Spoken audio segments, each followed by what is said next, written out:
நம்ம ஃப்ரெண்டு ஒருத்தர் நம்மளை நம்பி ஒரு ப்ளூடூத் ஸ்பீக்கர் ரெடி பண்ண கொடுத்தாருங்க. இது வந்து வெளில பார்க்க நல்லாயிருக்கு, பீட்ரான் பிராண்டு. பட் ஆனால் ½ அன் ஹவர் சார்ஜ் போட்டு பார்த்தாலும் சுத்தமாக பேட்ரி ஏறவே இல்லை, ஆனும் ஆகலை.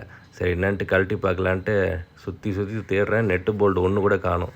இப்போ எல்லாம் இந்த ப்ரெஸ்ஸிங் டைப் தான் வருது. ஸோ அவுட்ரு பாடி வந்து அப்படியே கழட்டிட்டு உள்ளே பார்த்தா ஒரு 12 ஸ்க்ரூ உட்காந்து திருகுன்னு திருகிருக்கு எல்லாத்தையும். அப்படியே எல்லாத்தையும் தனித்தனியாக பிரித்து எடுத்தாச்சுங்க. பேட்ரி, போர்டு, ஸ்பீக்கர் இது 3 தான். ஸோ பேட்ரி மட்டும் தனியாக டிஸ்கனெக்ட் பண்ணி எடுத்தாச்சு. ஸோ சரி பேட்ரி எவ்வளோ வோல்டேஜ் இருக்குதுன்னு செக் பண்ணால் வெறும் 0.6 தான் காமிச்சிது. சரி ஒரு வாட்டி தனியாக வெளியில் எடுத்து டைரெக்டாக செக் பண்ணி பார்த்தாலும் அதே 0.6 தான் திருப்பி காமிச்சிது. நம்மகிட்ட ஆல்ரெடி ஒரு லேப்டாப் பேட்ரி இருக்குது டெஸ்ட் பண்ணு, 3.7 வோல்டேஜ் வருது.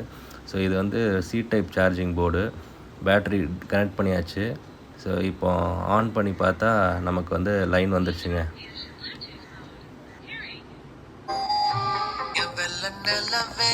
பேட்ரி அப்படியே உள்ளே சேஃபாக வச்சு க்ளூ கன் வச்சு பேக் பண்ணியாச்சுங்க. திருப்பி என்ன அப்படியே நெட்டு போல்டு எல்லாத்தையும் மாட்டிட்டு செட்டை அப்படியே அசம்பிள் பண்ண வேண்டியதான். ஆன் பண்ணி பார்க்கும்போது எனக்கு பெருசாக டிஃப்ரென்ஸ் இல்லை. பட் ஆனால் இப்போ என்னென்னோ ஒரு கண்ணு மாதிரி எனக்கு தெரியுது. சரி லைட் ஆஃப் பண்ணிட்டு ப்ளே பண்ண எப்படி இருக்கு பாருங்க.